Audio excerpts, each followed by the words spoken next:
How is everybody doing today? Thank you all for being here. I am just clearing up a little spot here, doing a little weeding where I'm going to sit down out in the garden, of course. Oh, it's a beautiful day out here. North. It's about 80 degrees right now. Beautiful out here. Hope everybody had a good week. Um, Not all that eventful. It was the 4th of July week. So that's a good thing. You know, people like to get a little crazy sometimes on these holidays, and this year it wasn't too bad. So everybody kept their cool. I didn't hear horrible fights or anything like that here. Not a holiday around here. I worked it. Um, I don't get too much into the 4th of July anymore. This whole idea of celebrating freedom, just kind of an oxymoron to me. So I don't even. How you doing, Rune? What was that?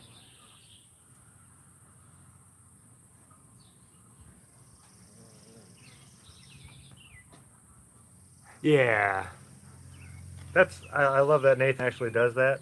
That he's live when I am because it keeps all the trolls away. They all go and they all stay over there. So oops, whoa. It's actually I rather prefer Nathan to be live when I am. I'm not too worried about people watching me and all that kind of stuff. As long as some people see it and they actually take in the information. If one person goes out and tries the stuff that I'm sharing with everybody, then it's all worth it, really. As always, today we'll be reading from the book Real Alchemy, a primer of practical alchemy.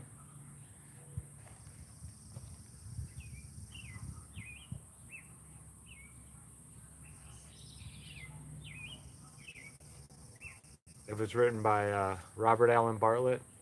Very cool book. We're already up to chapter 8 right now. Um, a primer, of practical alchemy. Let me see if I can. Whoa.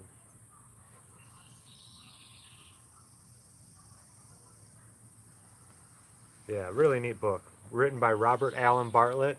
He is still alive, and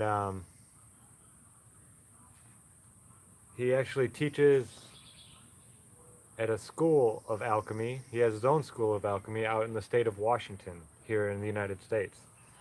And he has online classes, he has online videos and stuff like that.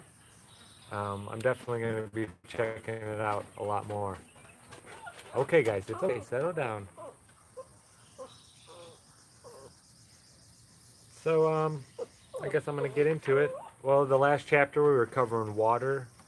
A lot of neat stuff about water and what we can gather from it, and just really neat. I believe we covered, yeah, chapters 6 and 7. We even got into herbal alchemy about making a vegetable stone and the ends tinctures, and the actually how to make quite a few different things. Circulatum minus. And then we got into the water in chapter 7, and now this chapter is going to be called The Return to Fire. Which, now remember, when they say the word fire, it's different. It's not like the fire that we think of. It's a different type of fire that they are speaking of. Oh, that's a big thing, whatever that is. What is that?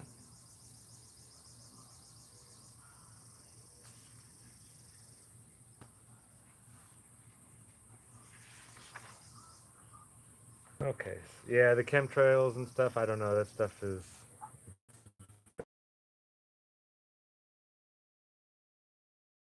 dying. Yeah, it needs to stop. So here we go. Chapter 8. The return to fire. Let us return to our discussion of fire, which began with common fire. Only now we are going to examine subtle fire presented in alchemical texts. Excuse me. Nature has its degrees of volatility and fixity. Alchemy really is all about the fire in its various aspects. Fire is the primary agent, that of the whole art. It is the first of the four elements. And that is from Olympiodorus, circa 500, for whatever that's worth. We all know what history is like. This is from Dr. John D. The Rosy, copied by Peter Smart, M.A., London, 1712. Original London Museum is Harleian, Massachusetts. London Museum is Harleian, MSS 648. I don't know what that has to do with. So this is what Dr. John D. wrote. Fire, notwithstanding the diversities of it in this sublunary kitchen of the elements, but is one thing from one root. Okay, I'm going to read that again. Fire, notwithstanding the diversities of it in this sublunary kitchen of the elements, is but one thing from one root. This fire is at the root and about the root. I mean about the center of all things, both visible and invisible. It is in water, earth, and air. It is in minerals, herbs, and beasts. It is in men, stars, and angels. But originally, it is in God Himself. For He is the fountain of heat and fire, and from Him it is derived to the rest of the creatures in a certain stream of sunshine.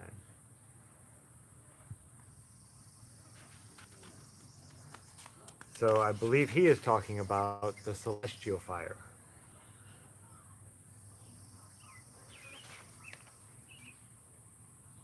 In its most subtle form, fire is the one only thing, the undivided light from which all is derived. Fire is energy, and energy is matter. This most subtle fire is variously called celestial fire, heaven, universal fire, astral gold, divine will, and many more. It is described as the purest grade of fire, not burning, but gentle, invisible, and known only by its operations. It is the source of all other forms of fire, and its visible representative for us, the sun. Now this is where it gets really, really cool. Um, so yeah, just pay attention to this next line. If you don't hear anything else I say today, hear this next line and let it set in. Remember, there is the sun behind the sun, or spiritual source, of which our visible star is condensed. I'll read it one more time. Remember that there is the sun behind the sun, the spiritual source of which our visible star, or the sun that we see, is then condensed, or focused, if you will. Oops, sorry, friend.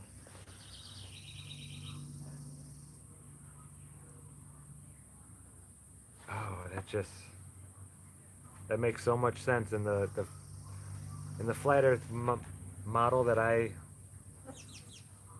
have in my head about how the sun, moon, and stars works. This makes so much sense. In my model, the sun doesn't move. It doesn't have to. And this just it it just rings true with the way I see things. The celestial fire is said to have two main aspects: the universal and the particular. The universal fire is diffused everywhere and excites movement in bodies. Oops. It warms and preserves the germ of all things. It develops the particular fire. Now, the particular fire, also variously termed innate fire, central sun, or central fire, is implanted in each mixture with its germ. It acts little except when excited. It does then what the sun, its father, does in the large universe. Okay, so in this guy's mind, gravity is the attraction between two masses. All right? And he is saying that the sun is holding, our solar system together. And that's how all things are, that's how all things work. And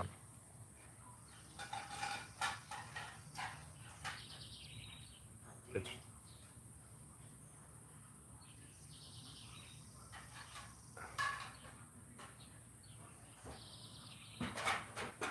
hold on, guys. I think I'm going to go down into my room. There's people up here making all kinds of ruckus. So we're going to go for a little walk down into my room, because that's just annoying me.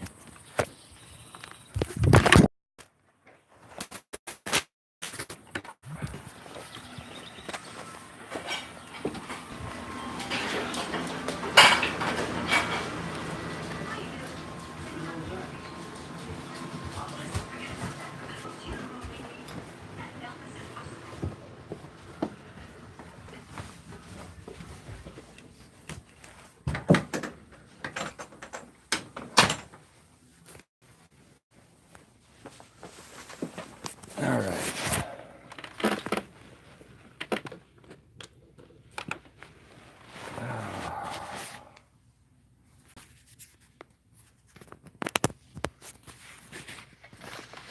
Okay, folks. Sorry about that. I asked for a little peace and quiet. I'm not even going to start. I don't even want to start thinking about it or pondering upon it.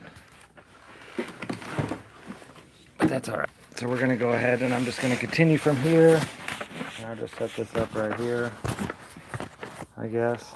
And we'll go out and look at all that stuff here a little bit later.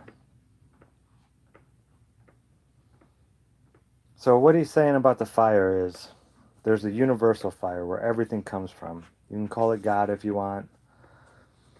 Anything. It's got many names. And then there's a particular fire.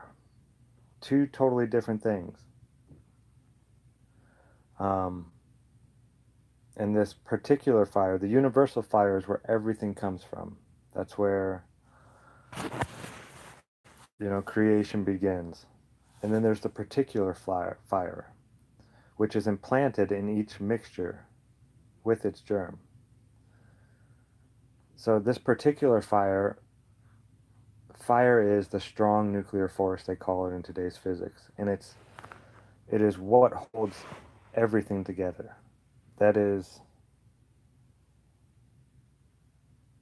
Hey, how we doing, Josh?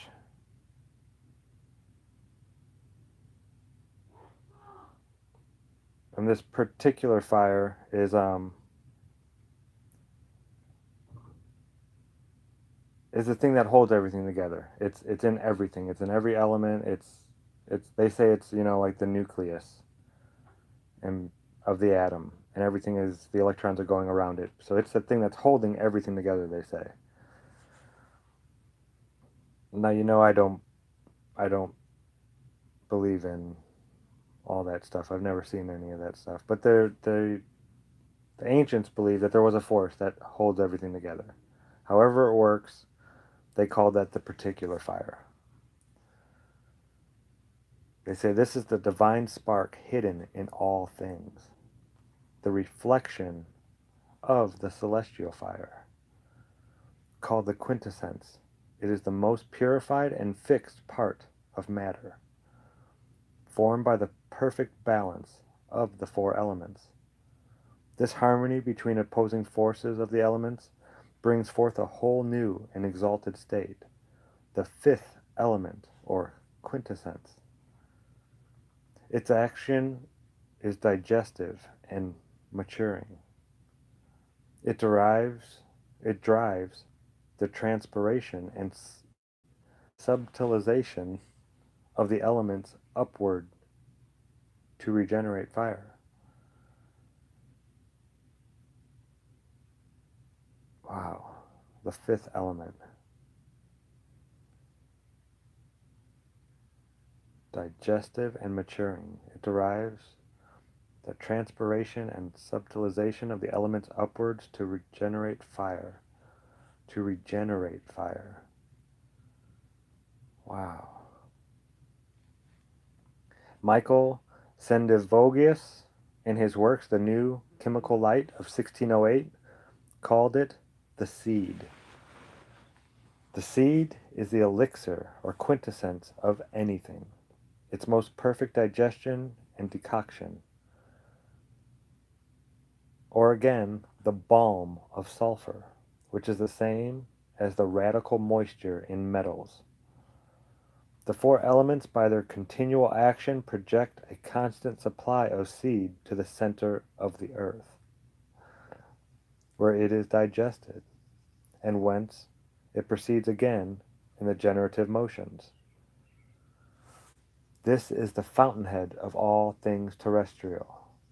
The seed, which is a product of the four elements, is projected in all directions from the earth's center, and produces different things according to the quality of the different places. So now let's put that onto a flat plane. And instead of everything going to the center, everything just goes down equally, evenly. Where the ground or earth, they say, gravity absorbs everything. And in actuality, a negative in the electric world is absorbing. Now, where it takes the thing and goes, I don't know. It could be one of those other realms that they talk about. But a positive is always putting out a charge, and a negative is absorbing a charge.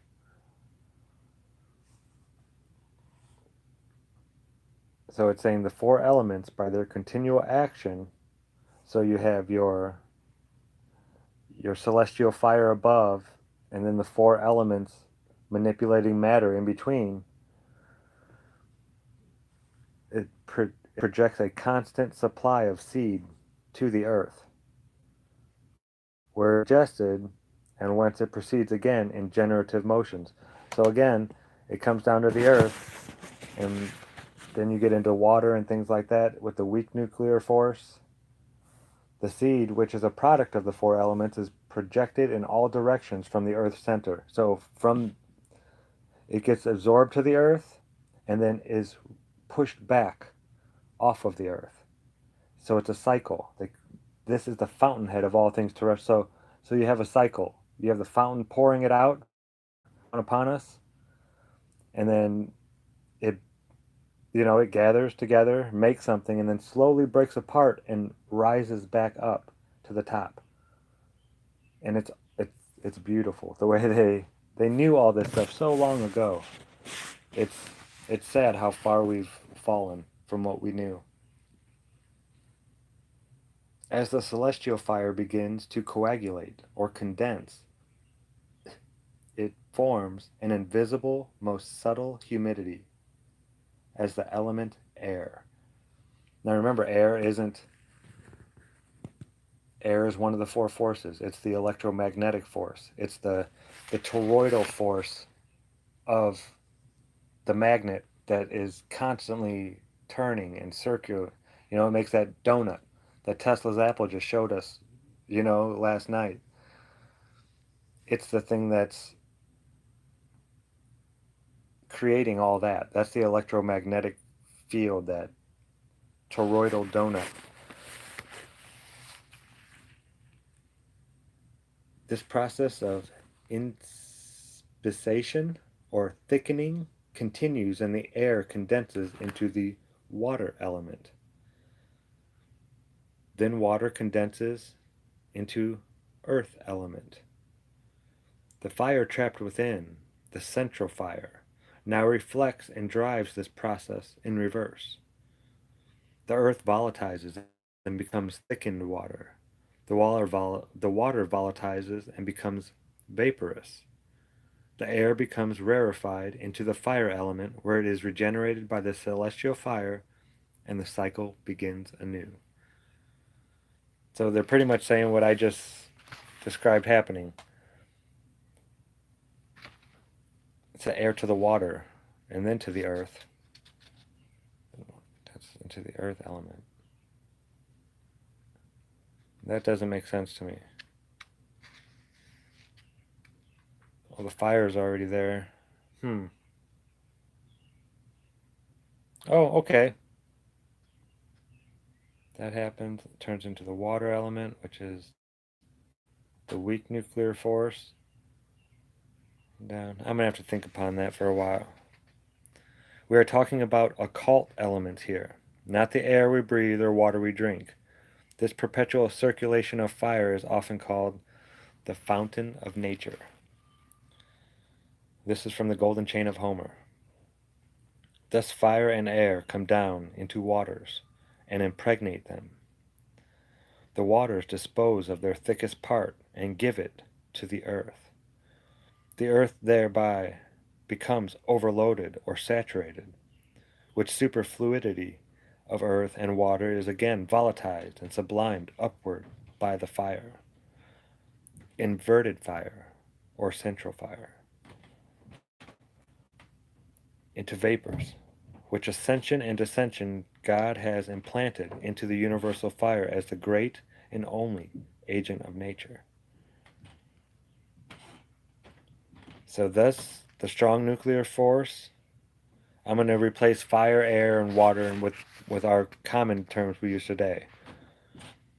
Thus, the strong nuclear force and the electromagnetic come down into the weak nuclear force and impregnate them. The weak nuclear force dispose of their thickest part and give it to gravity.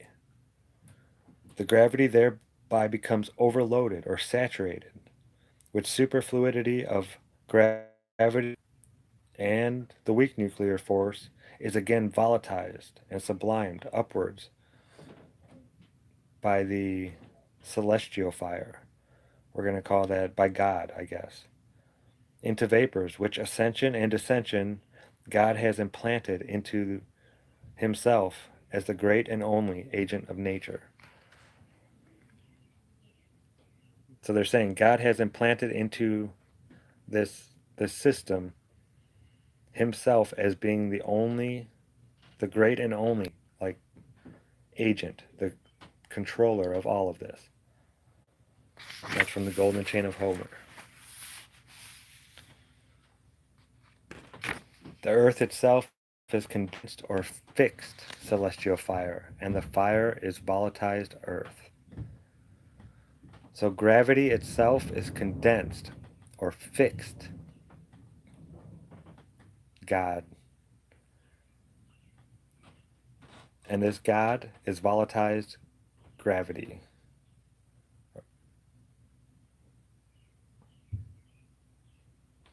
Or no, and this fire. And the strong nuclear force is volatilized gravity. That's how they would have it.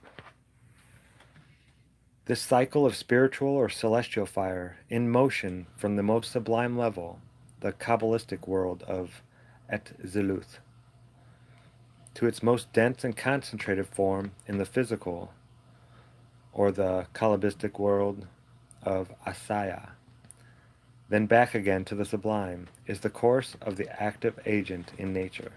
So we're going to read that again one more time without the inserts there. This cycle of spiritual or celestial fire, so God, the fire that creates everything, this cycle of God in motion from the most sublime level to its most dense and concentrated form in the physical, then back again to the sublime, is the course of the active agent in nature. So that cycle, constantly being transferred, the energy is constantly being reused. It's never thrown away or wasted. It's an alchemist. In the laboratory, the alchemist follows nature in her operations, volatilizing the earthy parts of the matter, such as the salts and coarse oils obtained in the plant work, as well as capturing or fixing the fire in its more ethereal form, as in the vegetable mercury and volatile essential oils of the plant. The volatile and fixed materia are united and circulated to create a new and exalted balance of the fire inherent in the original matter.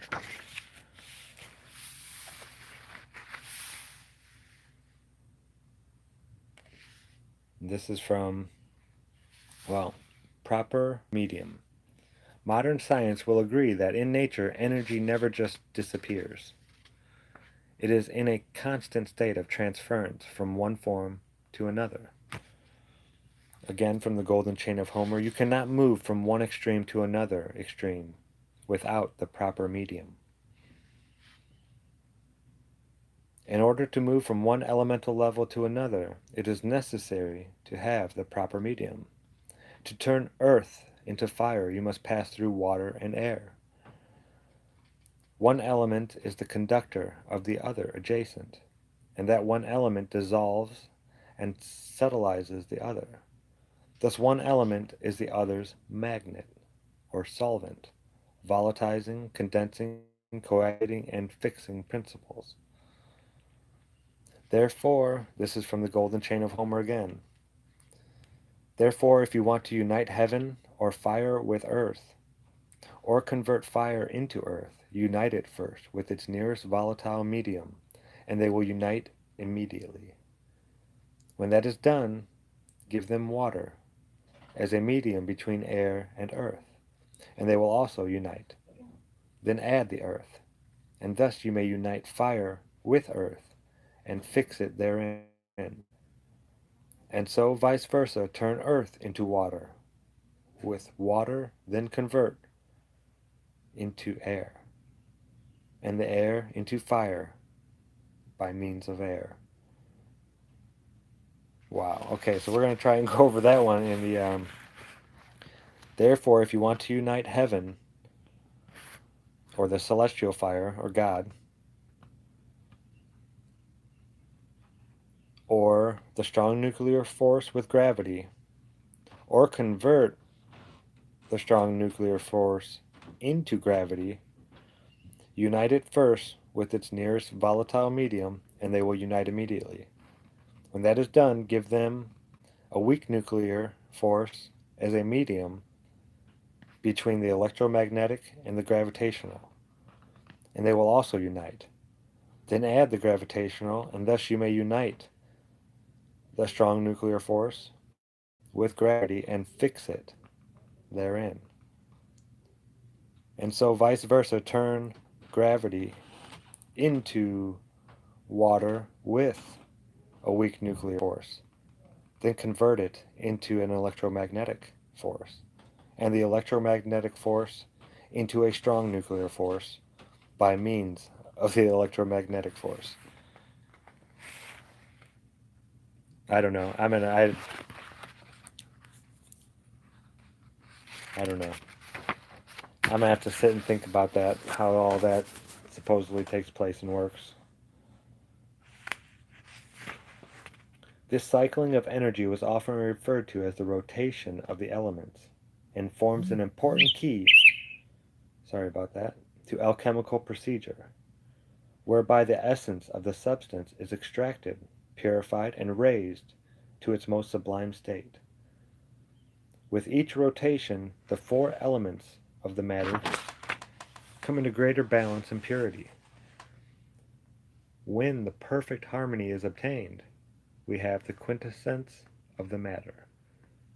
The path is not so much a circle, but a corkscrew, exalting the matter and drawing the elements to a center of balance, the pinnacle of the matter.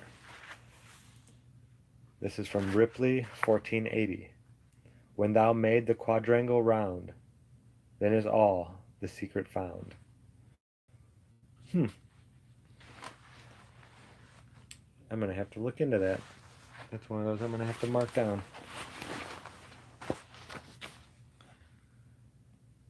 Chapter 9. The Kabbalah and Alchemy. Along this same topic, we are going to introduce another concept at this juncture and talk about the Kabbalah. And introduce it to your attention as we can hope to do, for, like astrology, it is a study in itself. In fact, alchemy, astrology, and Kabbalah form the three pillars of the Hermetic art. This is from Paracelsus, Tincture of the Philosophers. Let's get rid of these. It'll hurt my eyes.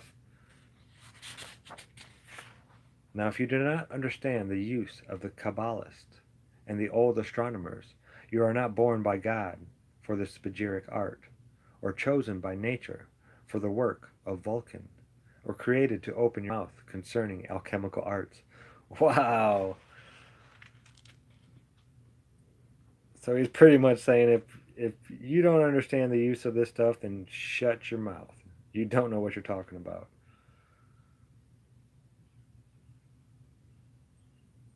For the work of Vulcan. Wow. You are not born by God for the spagyric art, or chosen by nature for the work of Vulcan, or created to open your mouth concerning alchemical arts. Wow, I love that.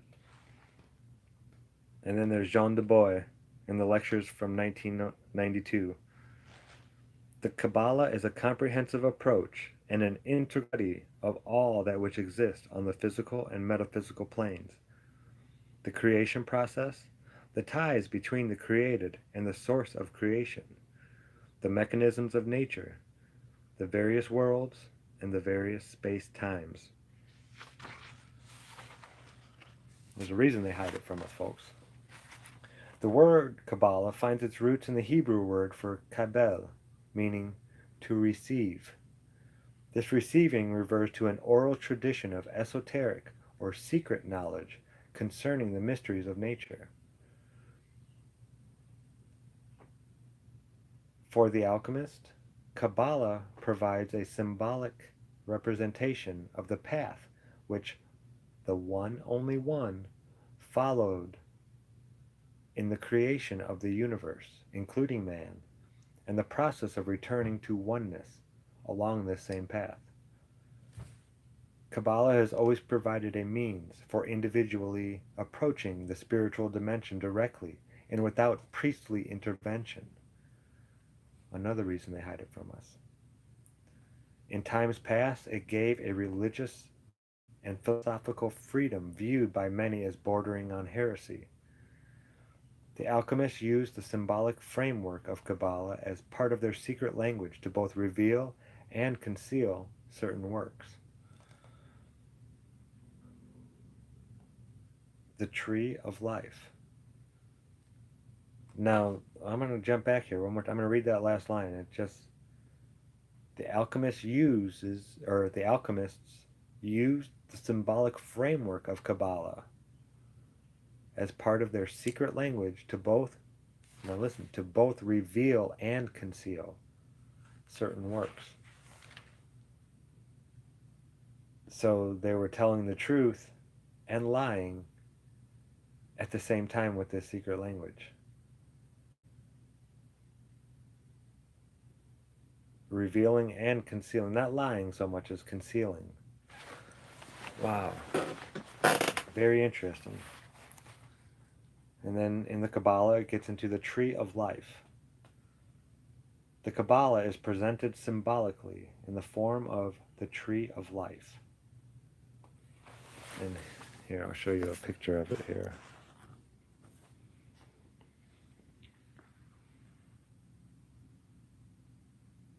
That is the tree of life.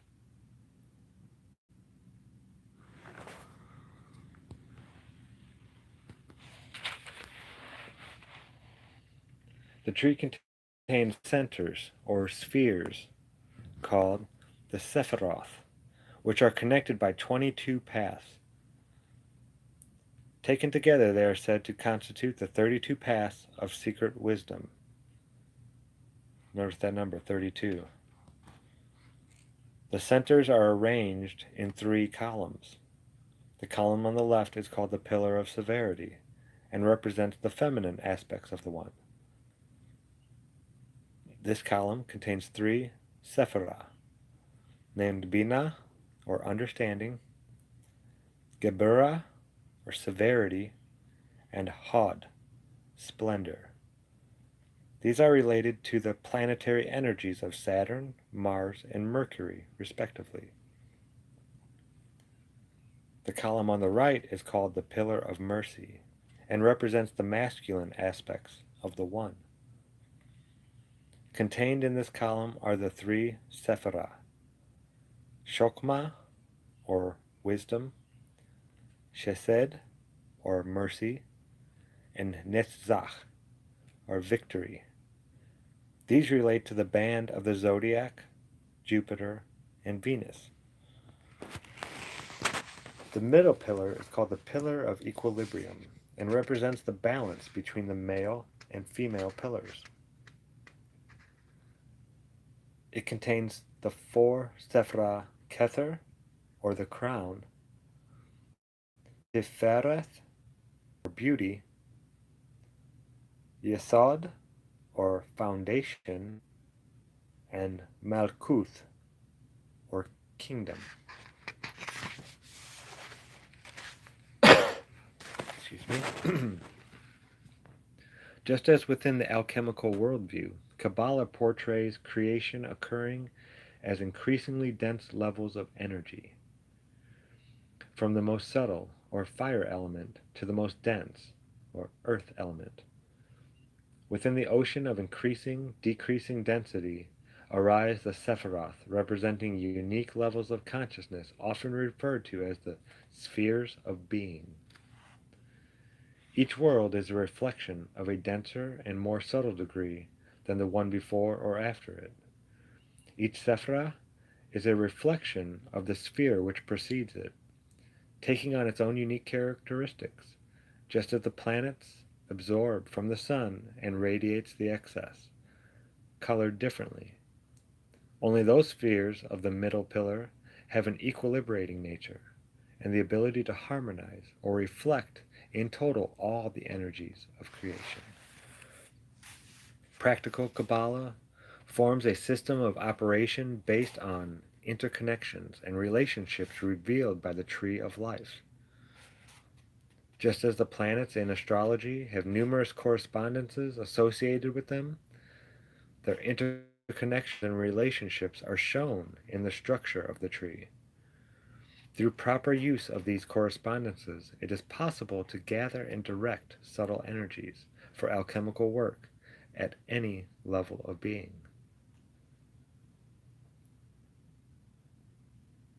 Progressively condensing celestial fire into physical manifestation.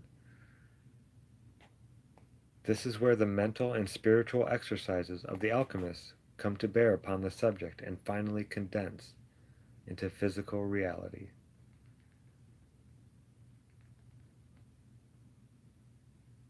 Wow.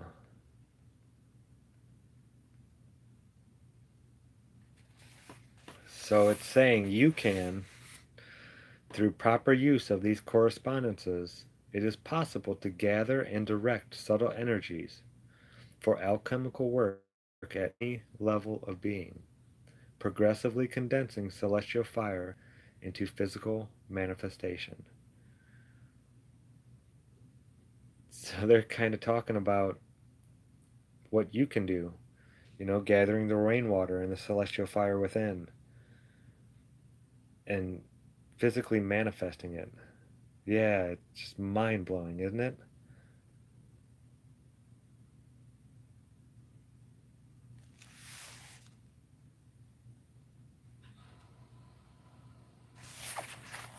I don't know. It's. And I think we're going to stop there. The next chapter is the introduction into minerals and metals. And yeah, we'll do chapters 10, looks like 10, 11, and probably 12 all next week. They're all pretty short, and they're all pertaining to the metals, mineral world. Wow, lot to think about there, a lot to absorb.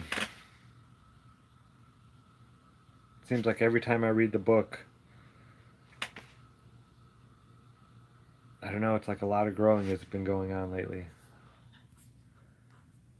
Let's go take a look at the gardens. I'm going to switch over real quick.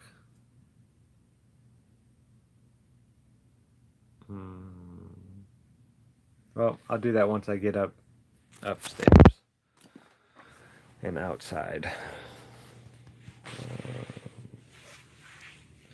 Don't know what I did with my shoes, but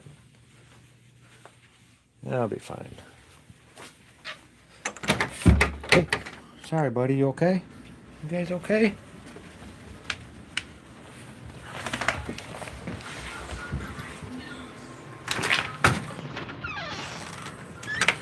No, you guys just stay there. Oh, it's a beautiful day.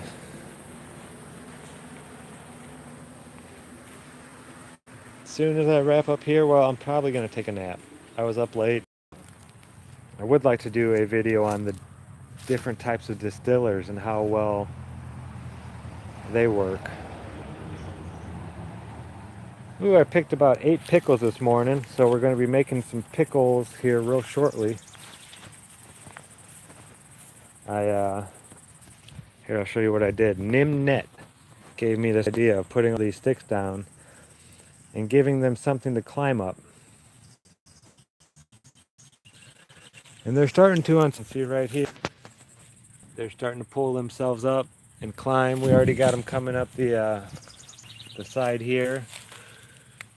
A little cucumber down there. This is what they should look like. Gets done, that's what they start to look like. They all start to sag and fall down. I watered them all this morning, but yeah, that happens. And picked a bunch of pickles. Or cucumbers this morning. There's one right there that's just about ready. When they start coming up oddball shaped, I mean, just pick them because a new one will pop up. The lemon balm is doing pretty good. There was something picking at a couple of them, but they'll be all right. Still lots of salsify out here. It's spreading all over the place.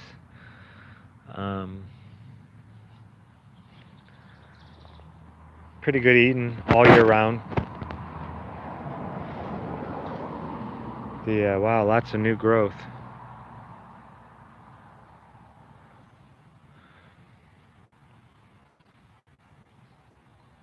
Yeah, I know they'd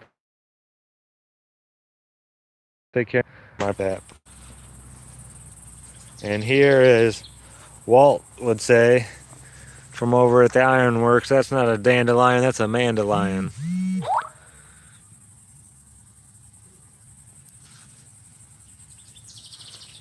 Sorry about that.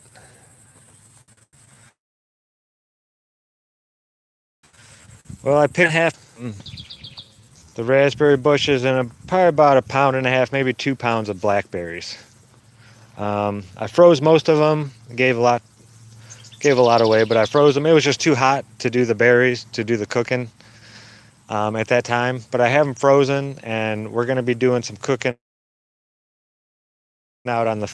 Yeah, I know, it can be. I went away for a couple hours with Gav and Chris and Glenn. And I came back and there was like 80 messages waiting for me. I was like, dang, what's going on? And yeah, it's been popping all morning. They're doing a lot of work over there. Still a couple berries on here. I've picked so many of them. And they just keep turning. I'm thinking of leaving the rest for the animals and stuff. I got so many this year. And these are all new ones for next year. All these will be making berries next year. All this up here. Oh man, it was a great year for the berries. This is a brand new guy. You can tell because the stalk is white. You look at the older berries, and the stalk is nice and dark. It'll have a lot of green growing off of it, and that's where the berries grew out this year. But all this stuff, it'll have green growing off of it, but it should create a. They do it like a year later. It's really neat how it all works. But yeah, look at all this. All that is brand new. All that bright lime green is all brand new. So yeah, it's just. Sorry about that. I had switched over. I forgot to do it. But yeah, I think I talked to these plants more than I watered them this year, and they did better than ever. Look at this guy. All these are new.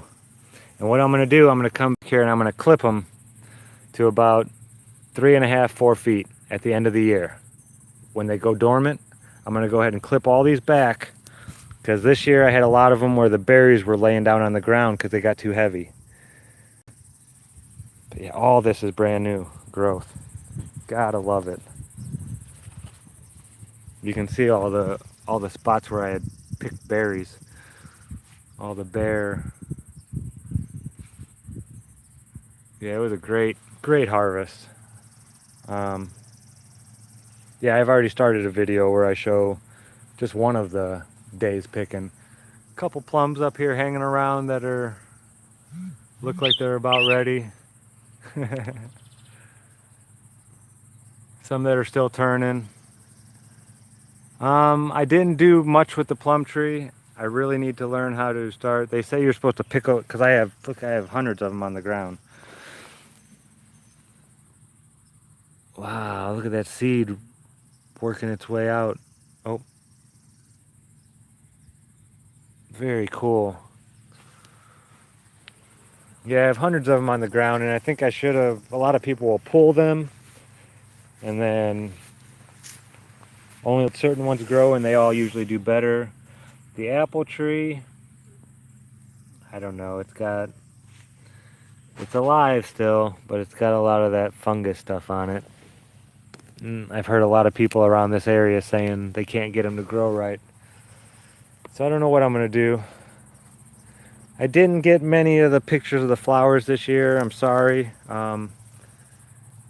There were so many of them. As you can see, all these little rods sticking up were a flower. And they don't last very long. And as soon as I don't want to hurt it, but it's a lot of them, when they start falling, you just barely touch it. And these are the seeds. See that little thing right there hanging on the tip? That's a seed. Isn't that crazy? But yeah, I kind of let these gardens go this year. You can do that with the flower. You can do that with any garden, really. It actually helps a little bit. And pull all that stuff out, burn it, and put it back down into it. And tarragon went crazy again this year. My retort should be here soon. I'm going to start distilling stuff and playing with all kinds of everything. Didn't do much with the herb garden again this year. The hostas are sprouting. Let me watch where I'm walking here. It's a pretty flower, I guess. Kind of weird the way it opens up and bends backwards. Not a whole lot of flowers I've noticed that do that. The garlic chives are still good. There's your oregano flower. It's a nice pretty flower. Let me see if I can't get into focus a little more. It smells amazing.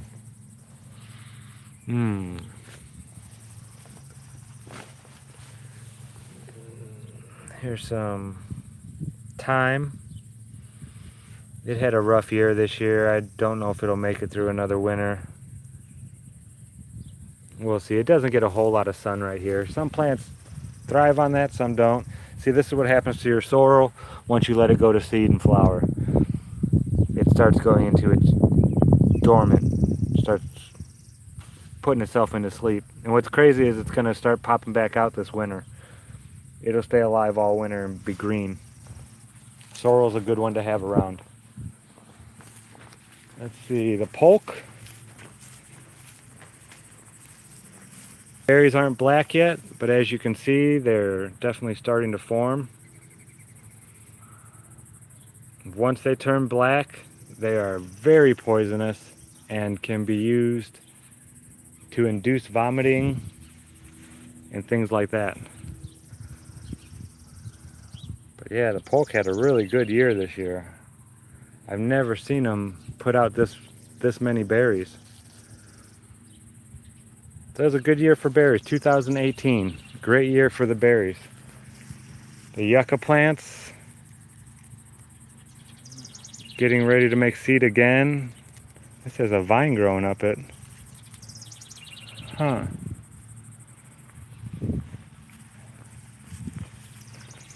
Oh, what time is it?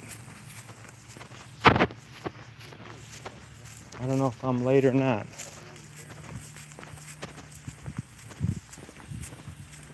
No, I'm not late at all. I am going to do my sun experiment today for sure. All the dogs are in the yard. I'm not letting them out, so I am going to be here. I won't be doing it on this broadcast. I'll record it, or maybe I'll come back and do it live a little bit later. And just do a quick 10-minute live to show where the sun actually is and all that good stuff. I'll get another 2x4 and lay it over here, and we'll tell when it gets away from here and when it starts going this way. Yeah, I think I'm going to do that. I've been meaning to do it, and I've been working a lot. So during the week it doesn't happen. It's dry around here. We need some more rain.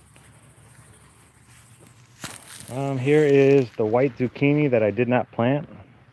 Buddy threw a seed back here. And there's a white zucchini right there. Just about perfect size. A lot of flowers. I haven't seen any of the stink bugs on these yet. Here, I'll show you what I'm talking about. I had to pull a bunch off my other zucchinis yesterday. Manure pile still looking good. Yeah, here's the leaf from a zucchini plant, and here's the egg sacs. Let me see if I can get them. You'll find them like that. Not very big at all, smaller than my thumbnail, although, you know, you can get a bunch of them. But they'll be usually right up against the center stalk and in between some of them. See, you got a bunch on these. Now, I don't want to kill them or anything like that. You know, they have a right to live too, but I also don't want them to hatch right by my plants. And so what I did, as you can see down in here, let me get down here a little bit closer. I cut them off almost as close as I can get to the stalk. Now, of course, I mean, the plant doesn't like it. Wow, there's already some more right here. Oh, it stinkers. What are you going to do, though? They got to eat just like everybody else. Now, I don't want to pull too much more off the plant just yet. I would like it to let it grow back. We got a zucchini in there. But I'd like to let it grow back up and fill in a little bit more. I had to cut some of these off as well. Not nearly as many. And we got a little zucchini down here. Starting. Yeah, I've pulled off 6 off these 2 plants and 4 off the white zucchini plant so far. These berries, I got about 1.5 pounds, 2 pounds of them. They're still turning, some of them, as you can see. They're not quite done yet, but I'm done picking them. These will all go to the animals and the bugs and all those guys. Oh, that one looks perfect too. But I've got plenty. I got more than my share this year, so I'm very happy. And we don't need to overdo it, you know. Oh, hi there. The ground is still wet right here.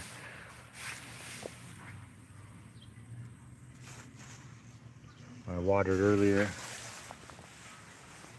Pepper plants are, I don't know, I got so many peppers on them already. And I'm thinking I should pick some of these to let the plant get bigger. I think it's weighing them down a little bit. None of them are doing super duper great. The tomato plant is just being a boss. I've got all kinds of tomatoes up in here now. And it just keeps going up. It's about 4 feet tall. I gave it the double cage. And yeah, that stalk is just, it's doing very well. I'm very happy. I'm gonna have all kinds of tomatoes in here. And then here's my babies. What keeps covering you guys up? What the heck? These cats running through here are messing with my plants. I'm gonna have to. So we got that guy. This guy here is doing great. This one here, and that there, there, and there. So we got 7 out of the 12 that made it. Not horrible. I'm gonna go through after they all get bigger and try to find the roots of the other ones that I had planted, because the roots, I don't know if they'd still be good or if they die completely and start decomposing. Actually, I don't know, so they might not be good. I know there was one right down here. Yeah, right there.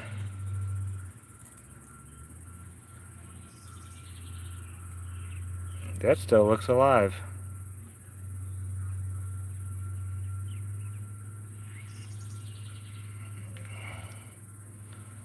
We'll see if it pops up for next year. Yeah, I'm not gonna, I guess I won't dig them up. Strawberries I've been producing like mad lately. I've been loving it. They've been getting some nice sized berries. Ooh, there's one that's ready.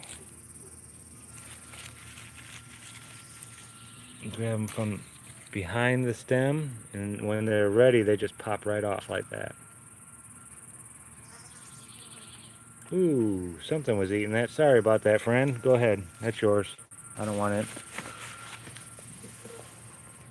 But yeah, they've been producing pretty good this year.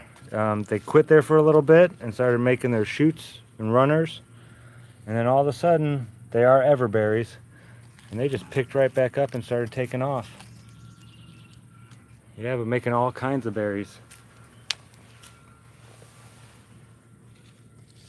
That one's just about ready too. Yeah, gotta love it. They're all doing real good. Been watering them a lot though. We ain't had a lot of water, so I've had to. The leaves are all curling up on the wild strawberries. They're not producing berries anymore. They always quit by this time of year. But they have shot out and they've been spreading like wildfire. I couldn't be happier. We're gonna have a lot more next year. So those are the gardens, folks. Of course, the mint patch is doing real well. Eventually, I'm going to have a really great year of mint, and I'd like to try to make a mint stone. You need about at least 10 to 50 pounds of the herb you're working with. So it's, yeah, I may have to go get a hold of a farmer or something like that. But, yeah, they're amazing, folks. And the more I talk to them, the better they do, it seems like. All I can say is try it, you know. It might not work as well for you. I don't know. But it does work for me. I talk to plants, and I have a lot of people tell me that mine are producing better than theirs. that mine are producing quicker. They're getting bigger, faster, things like that. Even when I planted later than some people. Now, granted, they might not use the manure like I do or the compost. They may use other things. So there's a lot of different things that could go into this. It's not just me talking to them. It's a mixture of things, but find your mixture. Find your way of communicating and caring for a plant. It will do the same for you. It'll produce more. It'll get bigger and stronger, and let it know, hey, I'm going to be around a lot longer than you. I'm sorry that you only live for like 6 months maybe. And to me, that's not as long of a time, but I'm going to consume you, and then you can live within me. And we can be one. And they respond to that kind of stuff. They really, really do. Treat your plants like you would a pet. But a pet that you will eat one day and it'll be a part of you forever. Let them know this stuff. And they will respond to it. They will thrive on the information and knowledge that you share with them. Just like a little child would. When you tell a child the truth and teach him something, they thrive. They want to learn more. But as soon as you teach them something and then they find out that you were lying to them, imagine what that does. That'll make them question all kinds of things after that.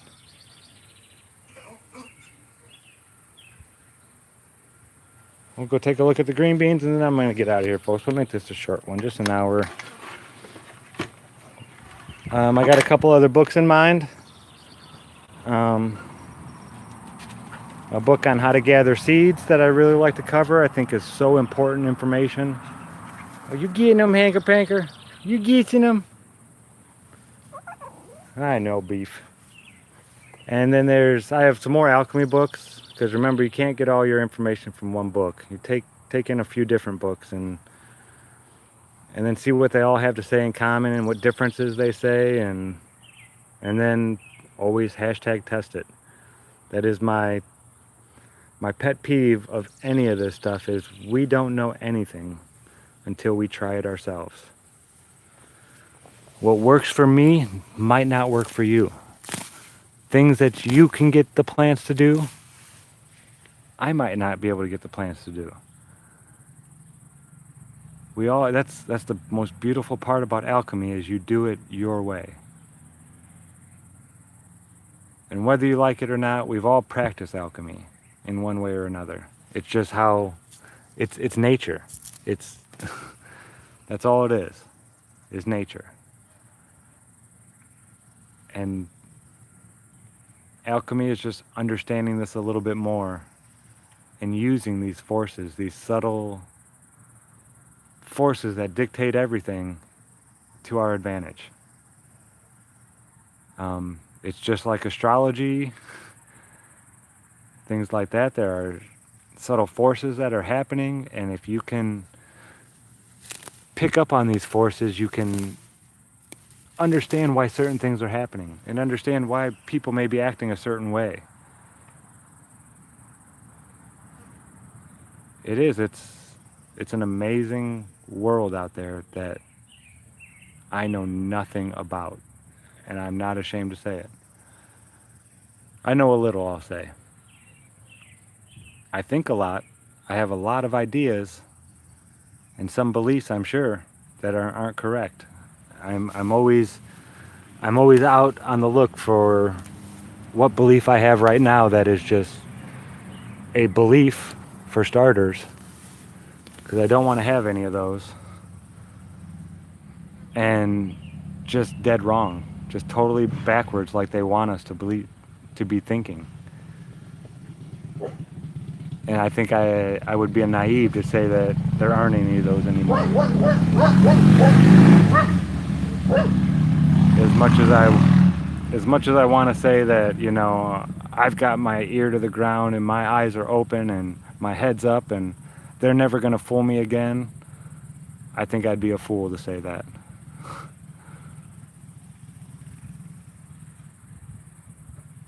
You know, that's when we drop our guard. So I'm gonna keep my eyes open, and I'm gonna be looking for what I believe in right now.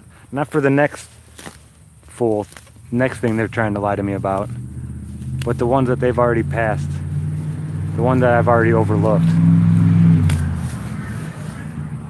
And we're making huge strides, I think. Just huge strides on learning the truth as a whole, openly as a society. The secret societies, their information is being leaked. There are just like everywhere you go, every road you walk down, you're gonna have good people and bad people.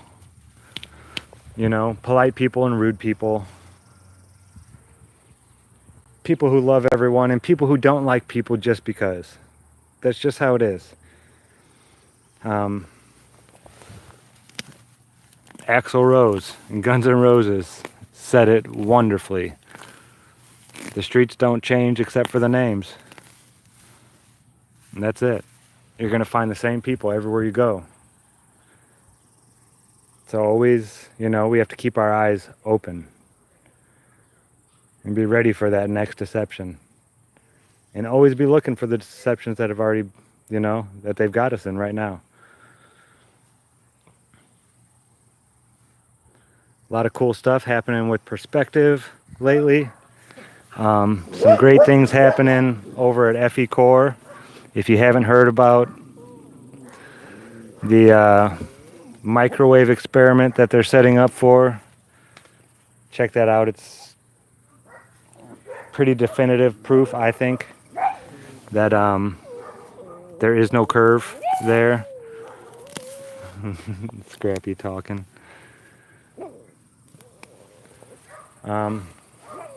Yeah, a lot of advancements in perspective, people having ideas on things and things coming out. It's still steadily moving along. And I think that's the best way to be. We don't need any huge jumps and strides. A nice, steady, slow pace of waking up more and more people every day is the best way to do it, I think.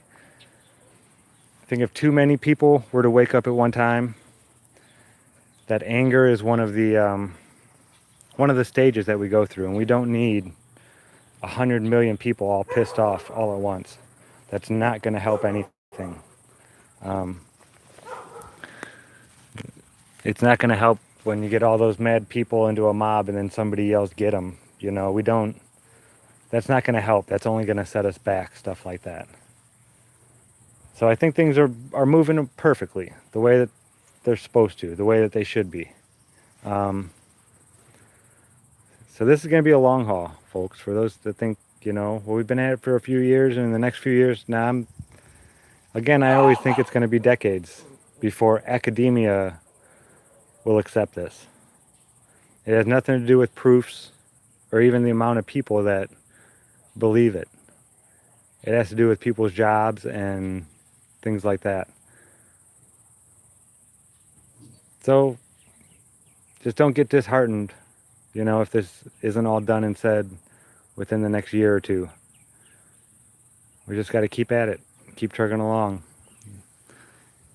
And always remember, they're probably going to throw some really, really nasty stuff, not directly at us, but there's, you know, they'll make distractions. War is one of their go-tos when things get out of control for them. They like having big wars. It grabs a lot of people's attention, and people put everything else on the back burners. So, yeah, waking, not woke. Well said. Very well said. So it's going to be, I think it's going to be a really interesting year. The amount of people that are waking up, and these young people, oh, I love it. The fear is leaving, you know, we're breeding the fear out of them. I think they're overdoing it with all this nonsense, with all these shootings and this and that. the things that they're wanting it to accomplish, it's not working at all, and it's just waking more people up. So keep on going, guys. I love all the fake shooting bullcrap. If nobody's really dying or getting hurt, then all the better for it that you're waking people up that way. You know? We just got to keep pointing all that stuff out. So that's it. I'm gonna finish my rant there.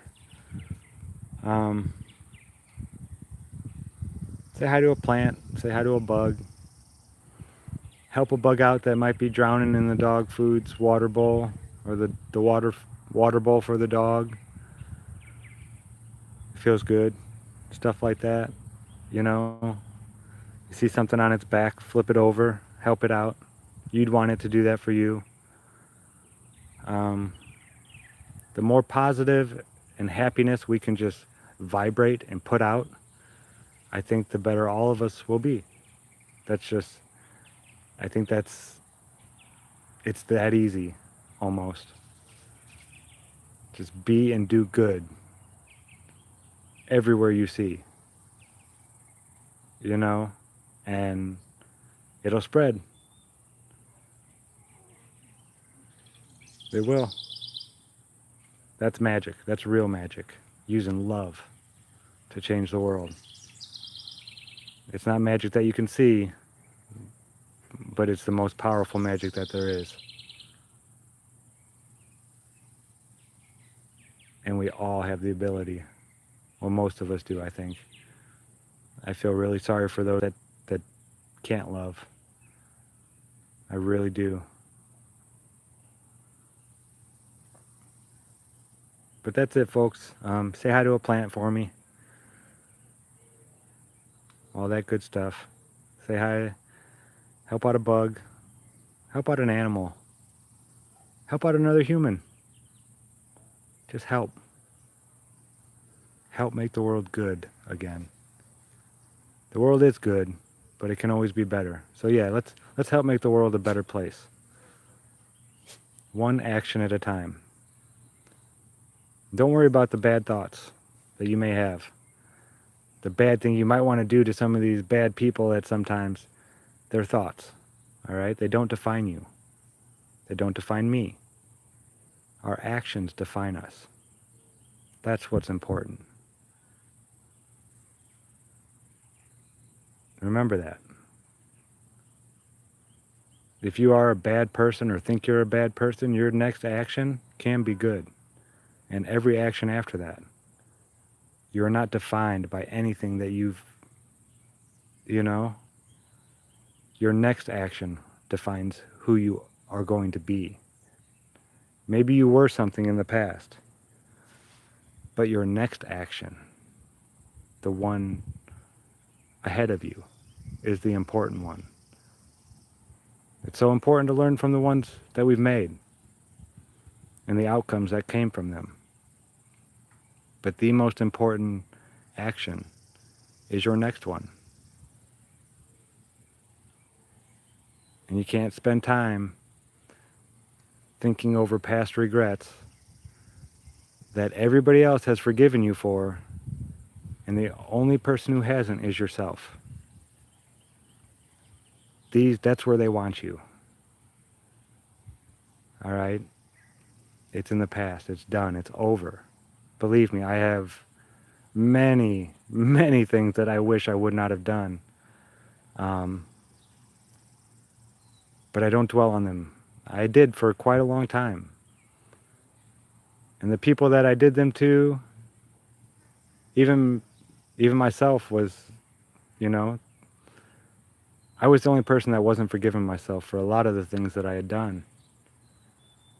And now I'm starting to let those things go, and you get so much more out of life when you're looking ahead instead of looking behind. So make your next action a good one, no matter what it is, no matter how small, it doesn't matter. Make it full of kindness. And the world will treat you better.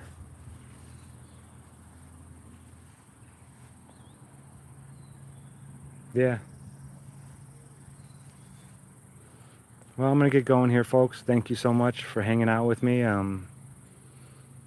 Neat chapters about the fire and the Kabbalah. We're going to get a lot more into that stuff. I'm thinking the next book will be another alchemy book for sure. And then we'll do the seed book after that. But I'd really like to stick with alchemy for a little bit, just to keep on topic. And like I said, we need to look in more than one place. So we will...